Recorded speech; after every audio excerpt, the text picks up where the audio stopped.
muita gente não concorda quando eu falo que vocês precisam se comprometer com o relacionamento de vocês, né? Que vocês precisam se comprometer com a vida a dois que vocês escolheram, que vocês precisam se comprometer com o casamento de vocês.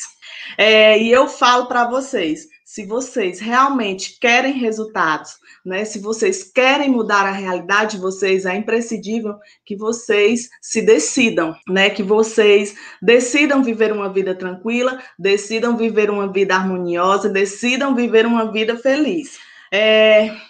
Me conta aí nos comentários e me diz qual é o maior problema que você vive hoje na sua relação, né? O que é que tem te deixado intranquila, né? O que é que tem tirado a tua tranquilidade dentro do teu relacionamento? Qual é a tua maior dificuldade? Me conta aí nos comentários, quem está me assistindo pelo Facebook, quem está me assistindo pelo Instagram, quem está me assistindo pelo YouTube, me conta aí. O que é que te impede, nesse momento, de você mudar os hábitos negativos dentro da tua relação? O que é que te prende a esses hábitos? Os teus sentimentos estão tão entrelaçados que você não consegue definir se você está com medo, né? Se você está confusa, se você ainda ama o seu marido, se você não ama. Enfim, será que hoje você está vivendo esse cenário dentro da tua relação? Existem momentos dentro da nossa vida que a gente se sente totalmente desconectado com o nosso relacionamento, conosco, com o nosso cônjuge, muitas vezes até com a nossa família. A gente se sente desconectada, né? Até com o momento que a gente está vivendo. A gente se sente frustradas, sem expectativas, e é nesse momento que a gente precisa ter coragem de perguntarmos, né, a nós mesmas, de fazer uma pergunta: o que é que eu quero continuar tendo na minha vida, né? O que é que eu quero excluir da minha vida? Eu preciso compreender nesse momento o que é que eu quero que fique dentro da minha vida e o que é que eu quero excluir, para a partir daí eu tomar a minha decisão. E a partir do momento que você tomar essa decisão e que você encontrar essa resposta, com certeza a tua vida vai mudar completamente. Como é que você pode falar para ser ouvida, né? Como é que você pode parar para ouvir com empatia o outro?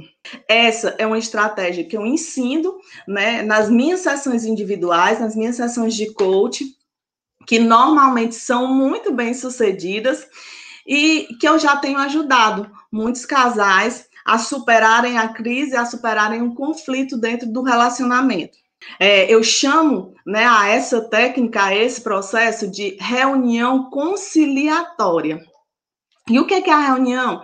Né? Geralmente eu faço, né, com que os casais se sentem durante 1 hora semanalmente, né? Eles realizam essa intervenção dentro da casa deles ou em algum lugar onde eles se sintam à vontade para conversar tranquilamente.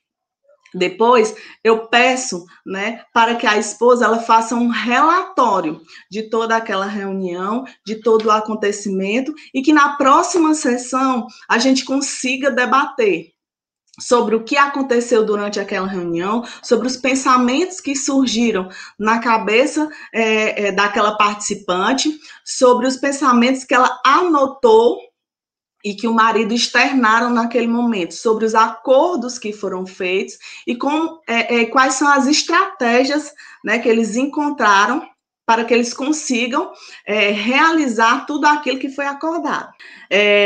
Depois, conforme os casais se tornam mais adeptos a essa relação, conforme eles vão se acostumando a debater e a discutir os problemas, a externar os seus sentimentos, né, eles ficam mais afinados um com o outro. E quando acontecem os mal-entendidos dentro do relacionamento, eles rapidamente conseguem superar aqueles mal-entendidos, né? Quando eles se adaptam, quando eles conseguem transformar esse tipo de situação, esse tipo de afinação como uma habilidade, né? Como um hábito saudável dentro do relacionamento, eles nem precisam esperar pela próxima reunião conciliatória. eles conseguem resolver, né, antes mesmo que o evento aconteça. Em um relacionamento sério, a reunião conciliatória, ela significa que vocês devem firmar uma promessa de mudança, né? Que naquele momento vocês vão reafirmar o compromisso que uniu vocês dois. Que vocês vão traçar metas para que vocês consigam chegar a um objetivo em comum, que é a resolução do problema. Então, para chegar lá, vocês precisam primeiro se comprometer um com o outro e decidirem recuperar a relação de vocês. Porque a partir do momento que vocês não se decidem e que vocês não se comprometem firmemente, que vocês não se comprometem verdadeiramente, de nada adiantará o acordo, né? Se você faz uma reunião conciliatória e se no dia seguinte você já botou tudo a perder e já fez exatamente o contrário daquilo que foi firmado dentro da reunião, então de nada valeu aquele esforço, você acabou perdendo o seu tempo. Então é importante que antes dessas reuniões acontecerem, vocês firmem o compromisso e vocês se decidam. Eu decidi recuperar o meu casamento, eu decidi fazer a minha parte dentro da relação, eu decidi externar tudo aquilo que tem me causado ansiedade, tudo aquilo, todas as incertezas que eu tenho dentro do meu relacionamento e tudo aquilo que tem me causado dor e angústia. Então, antes desse evento começar na vida de vocês, precisa haver um compromisso, mas um compromisso verdadeiro. É preciso que vocês decidam que vão conversar, é preciso que vocês decidam, né? Existem regras nessas reuniões e vocês precisam cumprir ao pé da letra. Então, a primeira regra é que quem fala não acusa, né? Quem fala não degrine, quem fala não fala mal do outro, né? Vocês estão ali para externar a opinião de vocês sobre aquele determinado problema e para firmarem um acordo diante daquilo. E quem escuta da mesma forma, né? Não agride, não se defende, né? Ouve atentamente e na sua hora de falar você externa a sua opinião sobre isso. Primeiro, a pessoa que fala, ela compartilha seus pensamentos, ela compartilha seus sentimentos e as suas necessidades relacionadas àquele problema. Depois, a pessoa que está ouvindo, ela tenta compreender a perspectiva do outro e repete todas as palavras que foram ditas pelo outro, tomando o cuidado de verificar se a sua interpretação ela é fidedigna. Se tudo aquilo que o outro falou, se a sua forma de interpretar o que o outro falou é exatamente aquilo que ele quis dizer, né? E depois vocês trocam de papel. Quem estava ouvindo vai falar e quem estava falando vai ouvir. O sucesso da reunião é uma responsabilidade de vocês dois. Vocês precisam estar comprometidos. Tanto a pessoa que fala como quem está ouvindo, ela deve colaborar para o sucesso dessa reunião. Os dois cônjuges, eles têm regras a serem cumpridas e eles devem seguir essas regras atentamente para que nenhum dos dois se sinta ameaçado, para que nenhum dos dois se sinta traído por terem firmado algo e na hora, no momento, terem colocado tudo a perder. Antes de vocês começarem, é extremamente importante que vocês peguem papel e caneta.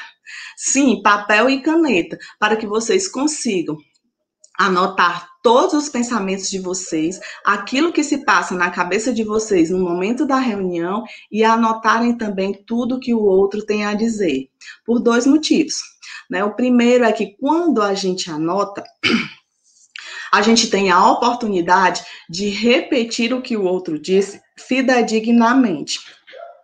Além disso, você também tem a oportunidade de reler quantas vezes precisar. Então, eu anotei aquilo, eu firmei esse contrato com meu marido, mas eu percebi no dia seguinte que, de alguma forma, eu desviei o caminho que a gente tinha acordado. Então, eu preciso estar atenta para retomar o caminho, né, pedir perdão e recomeçar. Também vale muito a pena que vocês se monitorem, para que nenhum dos dois perca a calma, para que nenhum dos dois, né, chegue a um nível de estresse muito alto, para que nenhum dos dois vá para a reunião com o intuito de agressão. Essa reunião serve para se externar tudo aquilo que vem dando errado dentro da sua relação e para que vocês consigam recuperar e refazer a história de vocês. Então, como parte preliminar extremamente indispensável, né, eu peço primeiro que os casais, eles enumerem 5 coisas boas que o seu cônjuge fez durante toda a semana da reunião. Então, você vai lá naquele papel, enumera 5 coisas que o seu marido fez e que te agradou de alguma forma. Né, que você se sentiu amada, que você se sentiu privilegiada, que você se sentiu grata. Às vezes a gente se sente até constrangida, né? Mas expressar gratidão pelas pequenas coisas, pelas pequenas gentilezas, né, que acontecem na nossa vida, normalmente elas são ignoradas. Mas quando você começa a perceber as pequenas coisas, os pequenos atos positivos que são feitos dentro do seu relacionamento, vocês vão ver que isso tem um poder surpreendente de reaproximar vocês dentro dessa relação, né? Então, é muito importante que a partir desse momento, quando vocês dividem com o outro o seu momento de gratidão, quando vocês falam para o outro sobre o que vocês se sentem grata, né, durante toda aquela semana, dos pequenos atos que foram realizados, vocês comecem a compartilhar o problema. No início, né, quando essas reuniões começarem a acontecer dentro da relação de vocês, peguem os problemas mais recentes, aqueles que têm menos importância, né, para que vocês consigam treinar, né, a habilidade de conversação, para que vocês consigam treinar a habilidade do diálogo dentro da relação. E a partir daí, quando vocês já tiverem desenvolvido essa habilidade, aí vocês vão curar aquelas feridas mais antigas, né? Aí vocês vão trazer para dentro dessas reuniões as coisas que realmente são mais importantes e as feridas que desconstroem a tua relação. Na maioria das vezes, a mulher faz esse papel de tentar interpretar o que se passa com o companheiro, para que não exista um conflito. Realmente, Joyce, é tudo verdade, né? Na maioria das vezes são as mulheres que procuram. E eu acredito que por isso eu tenha tantas seguidoras mulheres. Hoje, as minhas clientes individuais são todas mulheres. As minhas seguidoras, acho que 92%, 96% são mulheres. Então, eu acredito que a mulher ela tem essa sensibilidade, né? Essa sensibilidade de procurar resolver os problemas da relação, né? Ela é habilidosa no sentido de promover a paz por natureza, né? Então, eu acredito que por isso a maioria das minhas seguidoras sejam mulheres. Bom, gente, mas continuando aqui, depois que vocês adquirirem essa habilidade, vocês vão discutir aí as feridas mais antigas, né, os problemas que têm destruído a relação de vocês de uma maneira tão dramática. Mas antes de vocês iniciarem o processo, é muito importante que vocês conheçam algumas regrinhas fundamentais para que vocês consigam realizar a reunião conciliatória da maneira mais calma, da maneira mais tranquila e da maneira mais empática, porque empatia é muito importante dentro de um relacionamento, né? E é fundamental aqui nesse evento, nesse momento em que vocês vão tentar se reconectar e recuperar a relação de vocês.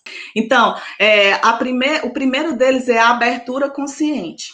Prestem muita atenção às palavras e à maneira como vocês vão se dirigir ao cônjuge de vocês, para que ele não se sinta pressionado e para que ele não se coloque na defensiva e pare, né, de responder ou de ouvir aquilo que você tem a dizer. A partir do momento que o outro ele se coloca na defensiva, você não tem mais a oportunidade de expressar os teus sentimentos, né? E aí, ao invés de ser uma reunião conciliatória, ela vira uma reunião de guerra. E vocês acabam não focando no objetivo principal, que é a resolução do problema. Amiga, você tem uma missão divina, a de manter uma família nos planos de Deus. Obrigada, minha amiga. Um beijo no seu coração. Fico muito feliz de ouvir isso. Então, gente, se o objetivo da reunião é discutir o problema sem levantar a voz, sem agredir, sem causar estresse no cônjuge, as acusações, elas só vão te distanciar um do outro. Elas só vão se voltar contra você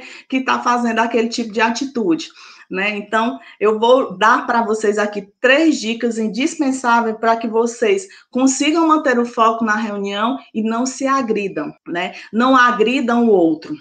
Primeiro, usem sempre frases iniciando com eu e nunca com você. Esse conselho, ele é tão comum que ele parece até um clichê, né? Sempre que eu participo de aconselhamentos conjugais, eu repito isso muitas e muitas e muitas vezes, mas é sempre por um bom motivo. A palavra você, ela é poderosíssima durante as discussões dos conflitos. E sua força, ela geralmente nunca é usada de forma positiva. Então, a característica principal de uma frase como eu é que ela reflete apenas os sentimentos e as experiências de quem está falando e evita muitas críticas desnecessárias. Quando você diz, eu gostaria que você tivesse chegado na hora certa. Eu me senti muito mal de ficar esperando por você. O foco é na sua experiência, é na percepção que você teve daquele evento. Você diz, eu me senti constrangida de ficar esperando, eu me senti mal de ficar esperando. Então, aí, nesse momento, nessa frase, você tenta externar para o outro o teu momento, o teu sentimento, e não o acusa, não o degrine por aquele momento. Essa abordagem mais gentil, ela aumenta muito a probabilidade do seu cônjuge responder sem ser crítico ou sem estar na defensiva. E talvez ele até se desculpe, né, por esse momento de incerteza.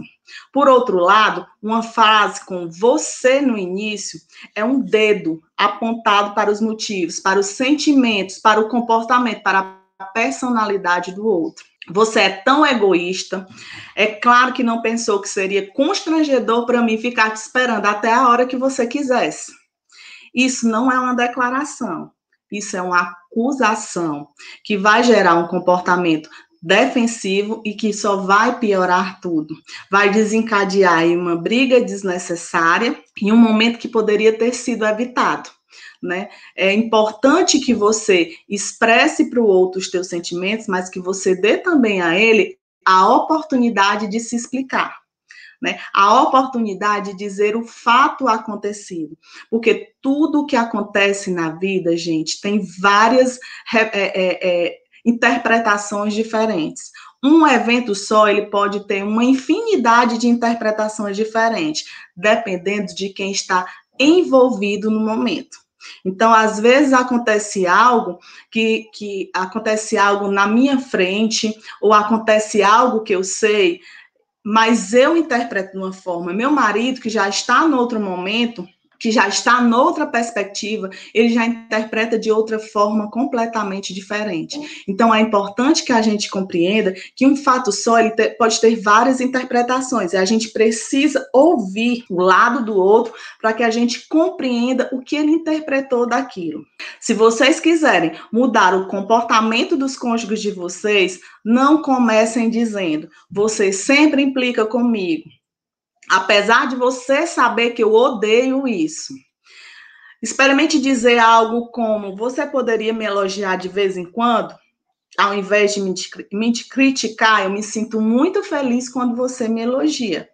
Né? O que mais importa não é o pronome que vem no começo da frase, mas a não crítica, a não acusação. Minha próxima sugestão é que vocês deixem muito claro, desde o princípio, qual é o problema, qual é o evento que está sendo discutido. que vocês mantenham um tópico e que vocês mantenham o foco em solucionar aquele problema, né? Quando inicia a agressão, quando inicia as acusações, vocês perdem completamente o foco e ao invés, né, de resolverem esse problema, vocês criam um maior ainda, né? A gente sentou aqui para debater um problema, mas a gente acabou se acusando e a gente criou uma mágoa ainda maior dentro de um evento que deveria ser conciliatório.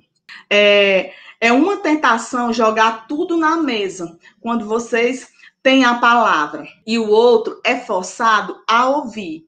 Resistam a essa tentação de abrir o verbo, né, de soltar tudo que está entalado dentro da tua garganta, de dizer tudo aquilo que tem te irritado durante todos os últimos meses ou durante todos os últimos anos, né? Cada coisa tem que ser resolvida ao seu tempo. Se o meu momento agora é de focar um determinado problema, eu preciso resolvê-lo primeiro para depois passar para o próximo. Se eu pegar essa oportunidade, quando eu ainda estou iniciando esse processo de conciliação e jogar tudo que eu tenho para jogar em cima da mesa, vai ser muito difícil que vocês cheguem ao final dessa reunião de forma tranquila e que vocês consigam se comprometer a resolver, né, o problema que vocês tinham iniciado. Novamente, eu espero que vocês percebam como geraria resultados extremamente negativos, você se comportar como um especialista na situação, né? Quando você se comportar como se soubesse mais do que o outro, você se comportar como se o outro precisasse do teu apoio, da tua ajuda e que você sempre estivesse certo e o outro sempre errado. Afastem todos os pensamentos negativos que vocês têm um do outro e listem com naturalidade aquilo que tem afligido vocês dentro do relacionamento. Finalmente, é importante que vocês sejam sensíveis e sejam empáticos um para com o outro. Todo mundo tem seus pontos fortes e seus pontos fracos, e seu cônjuge não é diferente. E você também não. Na sua hora de falar, mantenha sempre as fraquezas do outro na sua mente, né? Tente sempre se colocar no lugar dele, entender que não está sendo fácil para ele também. Então, a bagagem que o seu cônjuge traz, ela pode ser uma fonte de grande irritação, porque todos nós levamos uma bagagem emocional quando a gente se casa, né? Todos nós temos hábitos diferentes dentro da nossa família de origem. Então, quando a gente quando a gente se compromete a iniciar uma nova família, tanto o homem quanto a mulher, eles estão levando uma bagagem diferente, porque eles estão vindo de famílias diferentes, eles têm hábitos diferentes. Então, todos nós levamos uma bagagem emocional para dentro do nosso relacionamento. E essa bagagem emocional, ela já vem de muito tempo, já vem enraizado dentro da nossa personalidade. Então, tem alguns hábitos, algumas coisas que o nosso cônjuge já traz dentro da nossa bagagem e que com o tempo vão se tornando um fardo dentro da nossa relação. Então, não espere que o outro mude do dia para a noite esses hábitos que ele traz lá da vida da primeira família dele, né, da família de origem dele. É muito difícil a gente mudar hábitos que são arraigados dentro da nossa personalidade.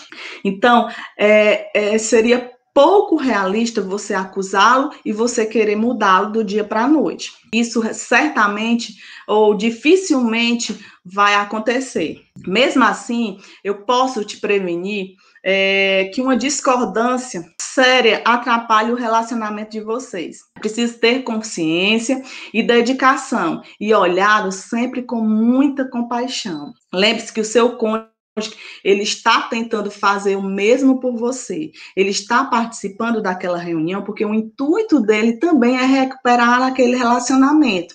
Então, se você está achando difícil estar naquele momento frente a frente com ele, externar suas emoções, ele também está. Então, é importante que você demonstre compaixão, porque o mesmo esforço, o mesmo compromisso que você está fazendo, ele também está.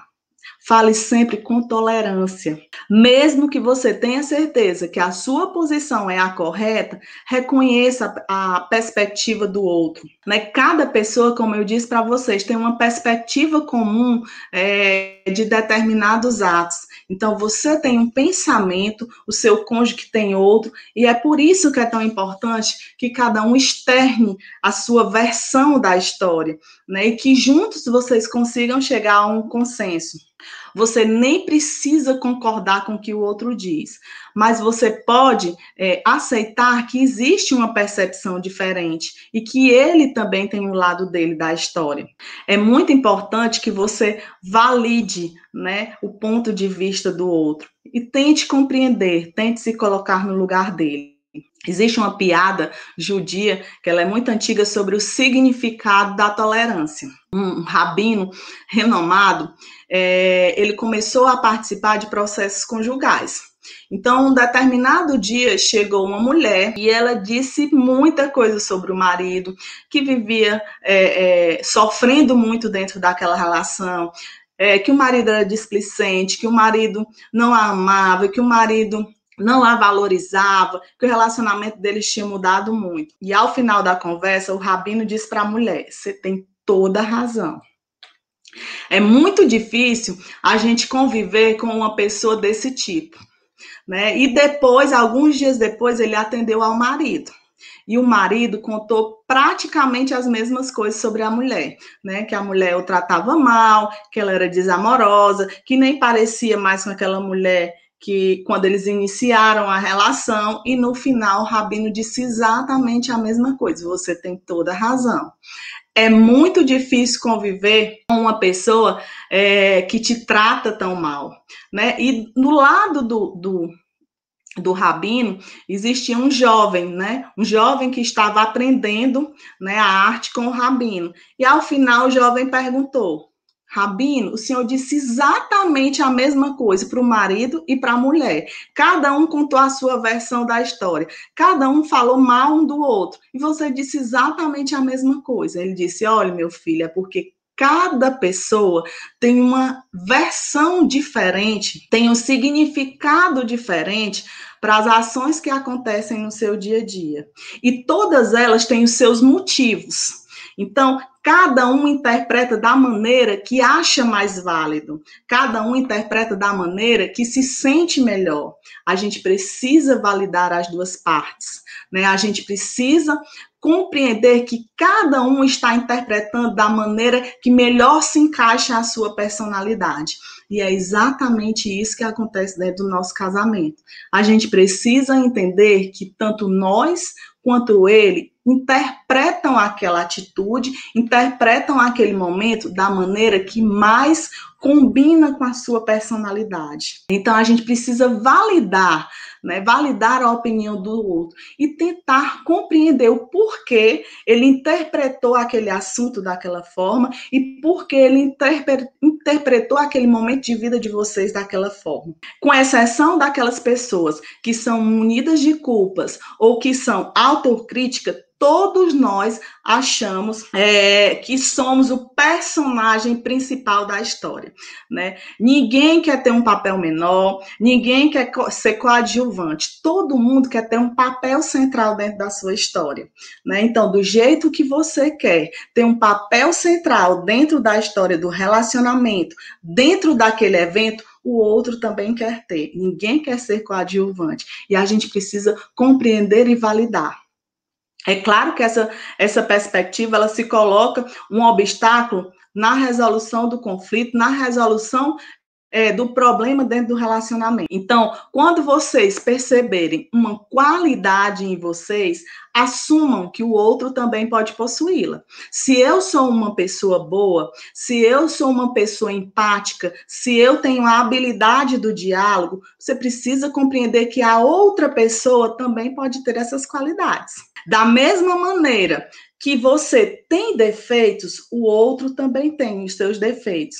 Então, cada vez que o outro fizer algo que te magoa, cada vez que o outro fizer algo que te desvaloriza, que você se sente chateada, angustiada, procura ver se você também não tem esse mesmo defeito, né? Fazer isso vai te levar a pensamentos como: quando eu fiquei doente, ele cuidou de mim. Ele foi tão legal comigo naquele momento. Ou então, sim, às vezes ele é bem egoísta. Talvez a gente se permita ser um pouco... Eu também sou um pouco egoísta às vezes. Talvez a gente precise de um pouquinho de egoísmo dentro do nosso relacionamento. Então, cada vez que o outro fizer algo ruim, fizer algo que te incomoda, fizer algo que te machuca, repensa se você também não tem esse tipo de atitude, se você também não tem esse tipo de defeito, né? Cada vez que você percebe algo positivo, né? Quando você percebe as suas qualidades positivas, pensa se o outro também não tem aquela mesma qualidade. Isso, né, vai desenvolver a tua empatia.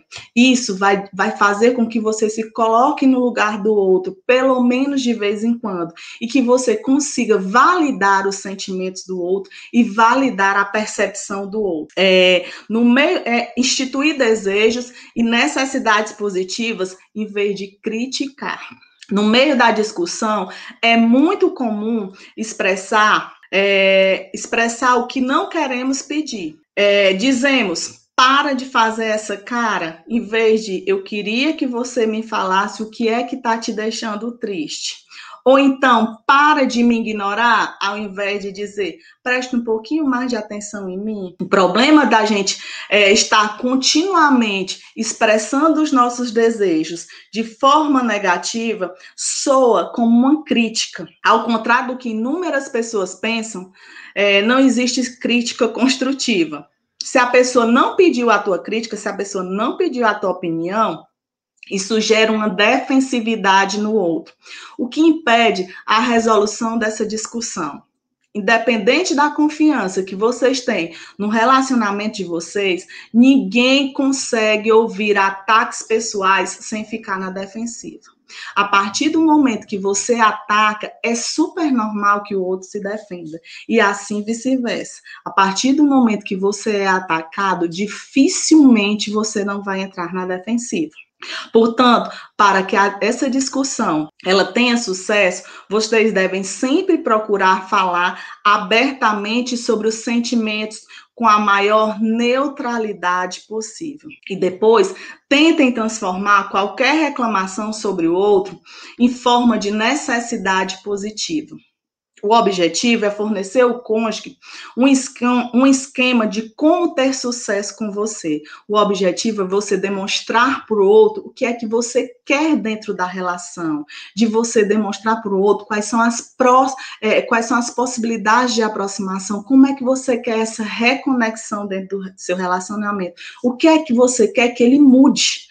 Né? Esse é o objetivo dessa discussão, né? Não é acusar, não é culpar, é dizer, é externar o que se passa dentro do teu coração. Pense nas emoções negativas de vocês como uma indicação de um desejo oculto, né? E expressem esse desejo verbalmente, não tenham vergonha de dizer para o outro. Todos nós, como eu falei para vocês, temos pontos fortes e pontos fracos. E não é vergonha nenhuma demonstrar as nossas fraquezas para o outro. Por trás de toda a raiva que vocês sentem do seu cônjuge, provavelmente vocês vão encontrar uma frustração por um objetivo não alcançado. Então, por trás da tristeza, geralmente há um desejo. Poxa, eu queria que você tivesse chegado em casa mais cedo para que a gente conseguisse jantar juntos. E é muito comum também que haja esperança e que haja expectativa por trás da decepção. Se você limpasse a cozinha comigo, levaria metade do tempo e eu conseguiria relaxar mais um pouquinho. Então, repensem, né, os momentos de desgaste de vocês. Por trás da mágoa sempre existe um desejo não externado, né? Por trás das brigas, por trás das tristezas, por trás da decepção, há sempre algo que você deixou de dizer para o outro. Então, é importante você recapitular esses momentos no teu interior e perceber o que foi que eu deixei de dizer. né? Eu estou triste, eu estou magoada, eu estou angustiada, mas por trás desse meu sentimento negativo, há algo que eu deixei de externar, há algo que eu deixei de dizer. Então, o que acontece dentro da nossa relação, muitas vezes, é que a gente culpa muito o outro por não perceber os nossos sentimentos, mas a gente não se dá o trabalho de dizer para o outro o que são esses sentimentos. Né? Por que eu estou magoada? Por que eu estou frustrada? Por que eu estou chateada? Né? O que foi que você fez comigo que me deixou assim? Né? A gente só se fecha, a gente só acha que o outro tem que interpretar da maneira dele, e o pior, a gente acha que a interpretação dele deve ser sempre verdadeira. Né? E no final, isso não acontece. No final, é muito difícil adivinhar o pensamento do outro. Então, gente, por favor, não esperem o surgimento de uma briga, não esperem o surgimento de um conflito para que vocês consigam expressar os desejos de vocês de maneira positiva, né? Para que vocês digam para o outro o que realmente está se passando dentro do coração de vocês. Pensem na prevenção desses conflitos, né? Digam, externem, para que esses conflitos não venham a acontecer e não venham a prejudicar a tua relação. A reunião de conciliação, ela é uma dança, né? Que precisa ser dançada pelas duas partes, né? Que precisa entrar em comunhão com os dois lados.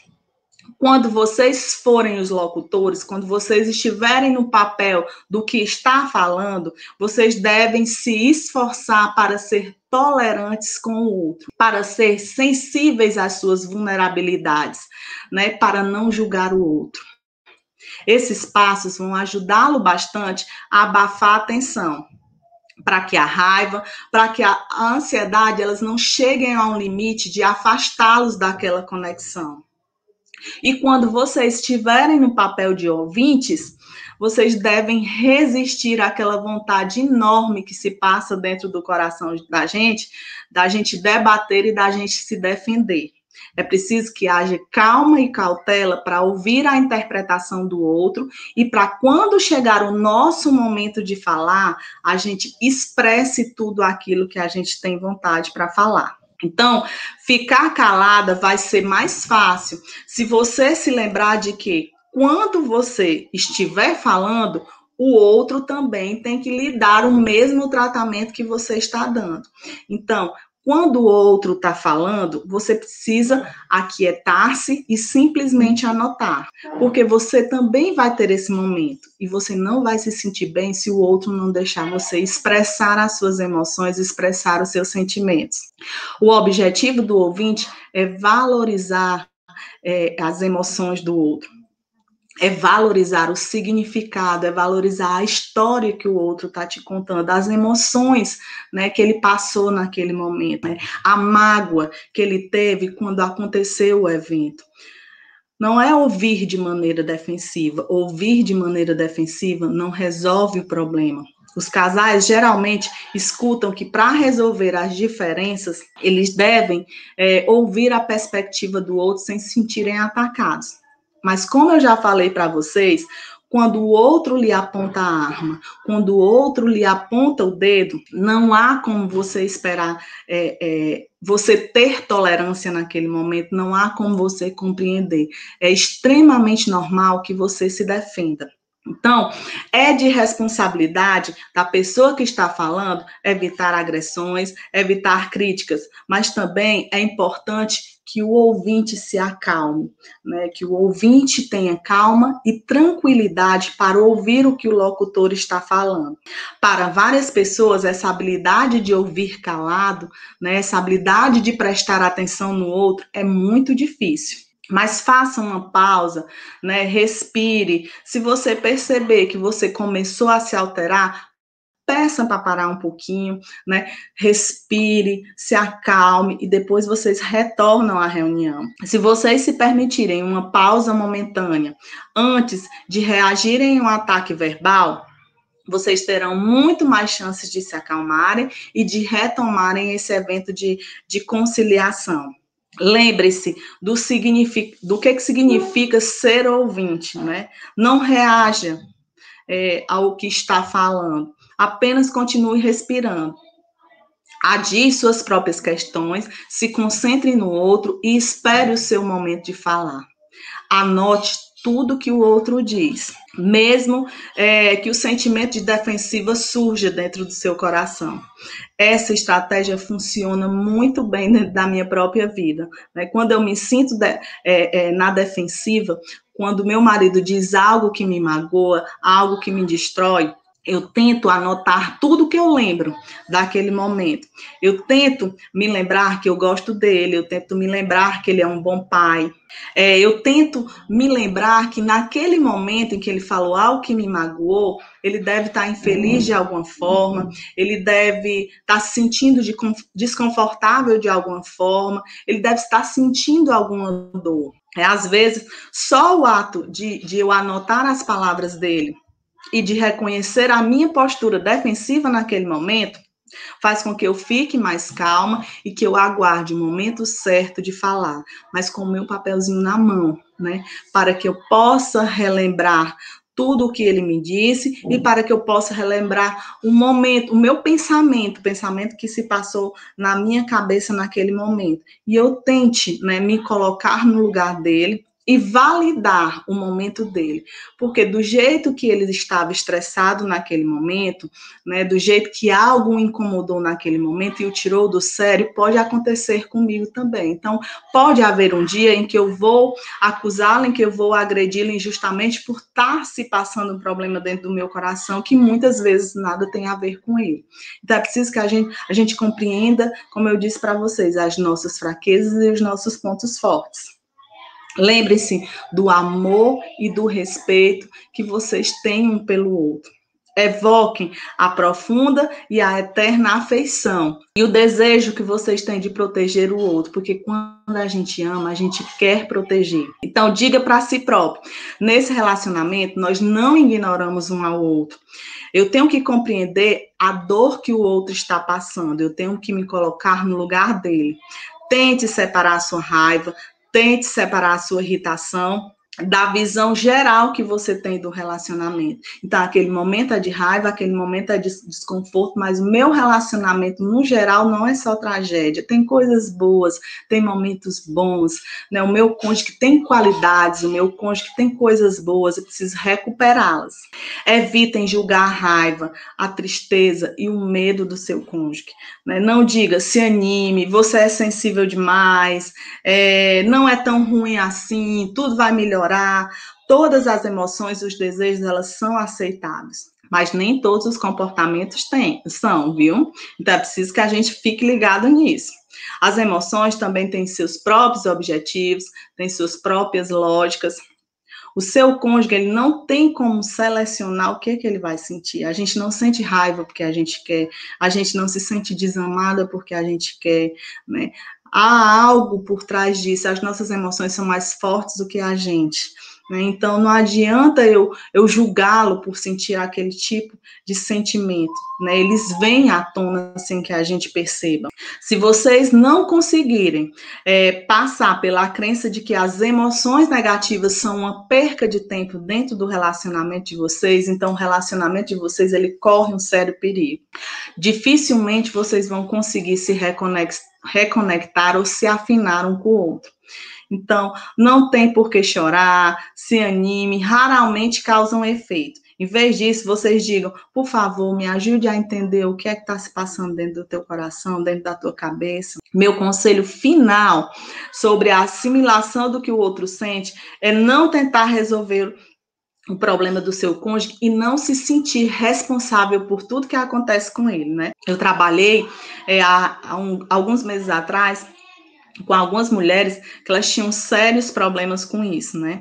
Elas achavam que salvar o cônjuge era o papel delas, né? E elas se sentiam frustradas, elas se sentiam magoadas quando elas não conseguiam solucionar o problema do seu marido da maneira como elas imaginavam. E ninguém, gente, ninguém tem o papel de salvar o outro. A gente se reconecta, a gente se conecta dentro de uma relação. A relação é uma via de mão dupla, mas ninguém pode pensar por você, né? Ninguém pode tomar atitudes por você, ninguém pode fazer algo por você a não ser você mesma.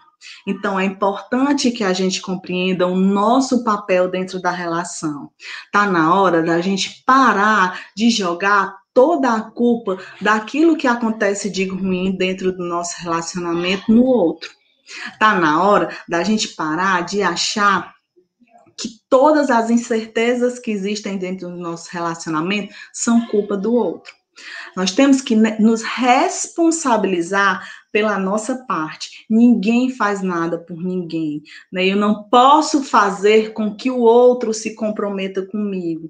Eu não posso mudar as ações do outro. Eu não posso mudar o modo de falar do outro, mas eu posso mudar as minhas ações para com o outro. Eu posso mudar a minha forma de agredir, a minha forma de me defender com violência.